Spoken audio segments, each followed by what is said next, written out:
এই ধরনের চিকেন চানা মশলা একবার করে দেখুন, খুবই ভালো লাগবে, স্বাদটা চেঞ্জ হবে। এই ধরনের চিকেন চানা মশলা আমরা রুটি, লুচি, পরোটা, লাচ্ছা পরাঠা, নান, বাটার নান, কুলচা যে কোনো কিছুর সাথেই ভালো লাগবে। তা চিকেন চানা মশলা রেসিপিটা আমরা কি করে নেব দেখে নেওয়া যাক। নমস্কার বন্ধুরা, মায়ের মামনির রান্নাঘরে সবাইকে স্বাগত। আজকে আবার একটা নতুন রেসিপি নিয়ে আপনাদের কাছে ফিরে এসেছি। 250 গ্রাম কাবলি ছোলা আগের দিন রাতে ভিজিয়ে রেখে দিয়েছিলাম। জলেতে আমি 2 পিঞ্চ খাবার সোডা দিয়ে ভেজাতে দিয়েছিলাম। তা ভিজে তো গেছে, এবার জলটাকে আমি ফেলে দেব। ফেলে দিয়ে আরেকবার ধুয়ে নেব। সেদ্ধ করার সময় আর খাবার সোডা দেব না।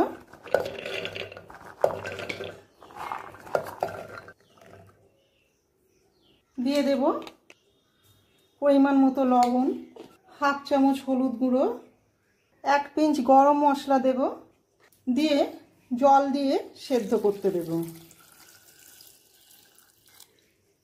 রেসিপিটা কি করব সেটাই তো আপনাদের কাছে বলা হয়নি। করে নেব চিকেন চানা মশলা। চিকেন চানা মশলা করতে চিকেন তো নিতেই হবে। চিকেনটাকে আমি ছোট ছোট পিস করে নিয়েছি এবং সলিড পিস দেখেই নিয়েছি। দেখুন এই ধরনের পিস করে নিয়েছি, আপনারা আরও ছোট করে নিতে পারেন, তবে এর চাইতে বড় না রাখাই ভালো। এই ধরনের থাকলে কি মুখে বেশ খাওয়ার সময় মুখে পড়ে আর কি, ভালো লাগে। এবার চিকেনটা ম্যারিনেট করে নেব। চিকেনে আমি পরিমাণ মতো লবণ দিলাম, কারণ কাবলি ছোলাটাও লবণ দিয়ে সেদ্ধ করতে দেওয়া হয়েছে, সেই বুঝেই এখন চিকেনে লবণটা দিতে হবে। দিয়ে দেব আরও হাফ চামচ হলুদ গুঁড়ো, হাফ চামচ গরম মশলা গুঁড়ো, হাফ চামচ জিরে গুঁড়ো, 1 চামচ ধনে গুঁড়ো, দিয়ে দেব গোলমরিচের গুঁড়ো। গোলমরিচের গুঁড়ো ঝালটা আপনারা আপনাদের পছন্দ মতো নেবেন।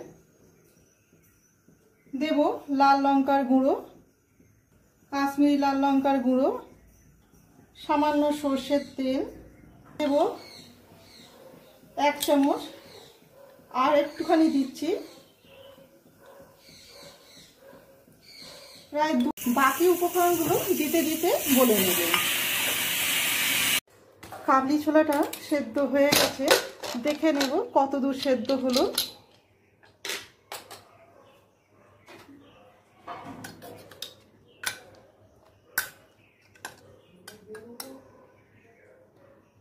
দেখুন সুন্দর সেদ্ধ হয়ে গেছে। কাবলি ছোলা কিংবা মটর ভেজানোর সময় প্রথমে ভালো করে ধুয়ে নিলেন, তারপর শেষে যে জলটা দেবেন সেই জলেতে সামান্য বেকিং সোডা দিয়ে ভিজতে দেবেন। পরে আর তাহলে সোডাটা দিতে লাগবে না। এতে কি খেতে খুবই ভালো লাগে, আর ছোলা বা মটরটা সেদ্ধও হয়ে যায় সুন্দর। তা ছোলাটা তো সেদ্ধ হয়েই গেল। 2টো বড় সাইজের পেঁয়াজ, একটা মাঝারি সাইজের পেঁয়াজকে একবারে ছোট ছোট করে কেটে নিয়েছি। 4-5টা কাঁচা লঙ্কাকে কুচিয়ে নিয়েছি, আর একটা বড় টমেটোকেও কুচিয়ে নিয়েছি। গ্যাসে কড়া বসিয়ে গ্যাসটাকে অন করে দিয়ে কড়ায় 2 টেবিল চামচ সর্ষের তেল দিলাম। আমি পুরো রান্নাটা সর্ষের তেলেতেই করব। দিয়ে দেব 2টো তেজপাতা, 1টা শুকনো লঙ্কা, সামান্য গরম মশলা। ফোড়নটা থেকে সুগন্ধ বেরোলে এর মধ্যে দিয়ে দেব কেটে রাখা পেঁয়াজ।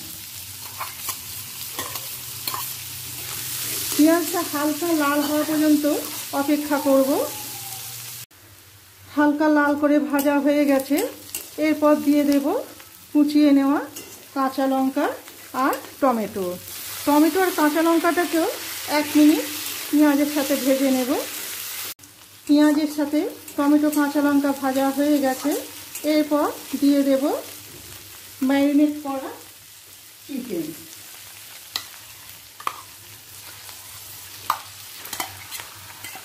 চিকেনে বাটি ধোয়া জলটাও দিয়ে দিলাম।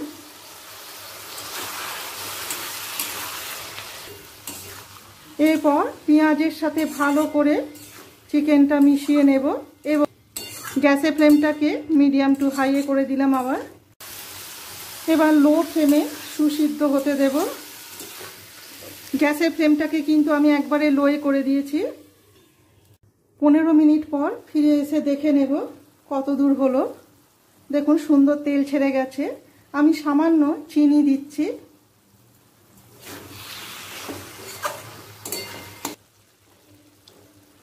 চিকেন সেদ্ধ হয়ে গেছে, সুন্দর সেদ্ধ হয়ে গেছে। এরপর দিয়ে দেব সেদ্ধ করে নেওয়া কাবলি ছোলা। প্রথমে জল ঝরিয়ে আমি কাবলি ছোলাটা চিকেনের সাথে একটু কষিয়ে নেব।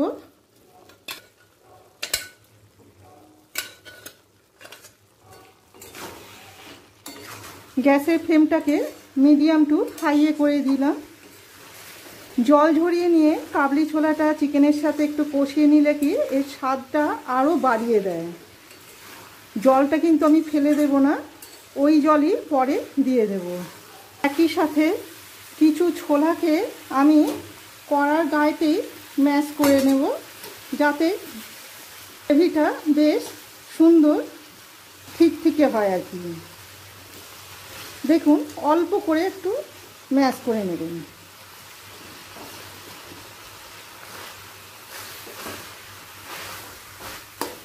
2 মিনিট কষানো হয়ে গেছে। এরপর দিয়ে দেব বাকি জলটুকু। আরও একটু জল দিতে হবে। কুকারটা যে গরম ছিল ওরতেই আমি জলটা দিয়ে দিলাম। কখনোই ঠান্ডা জল দেবেন না। তরকারিতে সবসময় গরম জল দিলে এর স্বাদ অনেকটাই বাড়িয়ে দেয়। 2 মিনিট মিডিয়াম টু হাই ফ্লেমে ফুটিয়ে নিয়ে 5 মিনিট লো ফ্লেমে ফুটতে দিয়েছিলাম। এবার গ্যাসের ফ্লেমটাকে বন্ধ করে দেব। এতটুকুই গ্রেভিটা রাখবো, কেননা টেনে নেবে অনেকটাই। দিয়ে দেব ওপর থেকে বিট লবণ 1/2 চামচ, গরম মশলা গুঁড়ো 1 পিঞ্চ, ওপর থেকে ছড়িয়ে দেব কাসুরি মেথি, আর দেব ধনে পাতা। এবার ভালো করে মিশিয়ে নেব।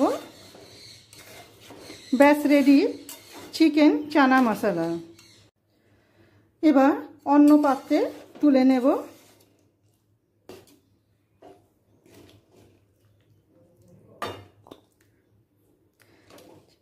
চিকেন চানা মশলা রেসিপিটা আপনাদের কেমন লাগলো অবশ্যই কমেন্ট করে জানাবেন। ভালো লেগে থাকলে একটা লাইক, শেয়ার আর সাবস্ক্রাইব করে রাখার অনুরোধ রইল। আমার চ্যানেলটাকে যারা সাবস্ক্রাইব করেছেন তাদের অসংখ্য ধন্যবাদ। আবার নতুন কোনো রেসিপি নিয়ে আপনাদের কাছে ফিরে আসব। সবাই ভালো থাকবেন। ধন্যবাদ।